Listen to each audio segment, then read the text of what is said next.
So Samsung has launched a new budget 5G device, the Samsung A14 5G. So this one comes in two variants. So one of them comes with a Dimensity 700 chipset, and in the region where I live in Nepal, it comes with Exynos 1330 chipset, which is Samsung's own chipset. So this retails for around $200 in the US, and yes, it's the same price in here as well. It goes for around 27,099 Nepali rupees. So is a 5G budget phone really useful right now? Do you really need to sacrifice all of the other things for 5G? I'll tell you all about it in this review. Let's start. So starting off with the design and build quality, this one has similar design to the Samsung flagship series, the S22 and S23. Samsung has been pushing this camera design on its cheaper handsets as well, and we see again on the Samsung A14 5G. So it is made of plastic totally. We have plastic frame and plastic back as well. It has this texture finish, so feels good. And the overall build quality is also quite nice. It feels robust, but yeah, I would have liked a metal frame on a smartphone that costs $200. Likewise, we have all the necessary volume buttons, power button, fingerprint sensor is also embedded on the power button, and it works well, flawlessly, it is fast. We also have the 3.5mm headphone jack, and we get USB Type-C. But one of the boring thing on this smartphone is the front design. So we still have this ugly V knots in 2023. Come on, man, this does not cut it. It just feels really plain, boring, and the bezels are also quite thick. Now onto the display, we have a 6.6 inches PLS LCD, a full HD screen, 90 Hz refresh rate. It is an LCD and not even an IPS. Samsung says its PLS screens are as good as IPS, but I do not think so. Yes, it is not totally bad. The color reproduction is quite good. I would not say very good, but it does the job. And the brightness is also quite good. I did not have any problems using it outdoors, but for $200, you should be giving out an average screen for this price tag. This display just does not cut it. It is just average.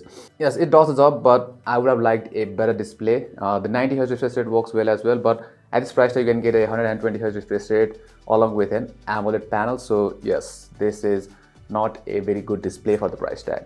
Now let's talk about the hardware, what powers it. So in some regions it comes with Dimensity 700 chipset. In the region where I live, it comes with the Samsung's own Exynos 1330 5G chipset. So it has 2 A78 cores and 6 efficiency A55 cores, and it performs quite well. In benchmarks, it does come ahead of its rivals like the Poco M5 and even the Redmi Note 11 Pro 5G. It does pretty well in benchmarks, and in real life, it is pretty okay. While opening apps, I did not notice major lags, but I did notice slight stutters, or let's say animation lags, while I was opening multiple apps. Else is quite good, works well, but yes, it is not totally fluid or smooth. And in terms of gaming, it is not the best in terms of price to performance. So in gaming, I tested PUBG Mobile in low graphics and high FPS settings, and I was getting around 29.9 FPS average. And the game ran pretty smooth, but you do not get extreme FPS option, which is not a good thing.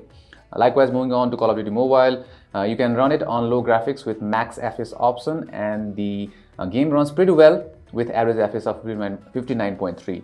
Now moving on to heaviest game, the Genshin Impact, I ran it at low graphics with 30 FPS cap, and in first 5 minutes I was getting around 27.8 FPS average, but after that I did notice some stutters and FPS drops. And after 15 minutes of gameplay, the average FPS dropped to 20.9. So yes, the gaming is not that good on the A14 5G.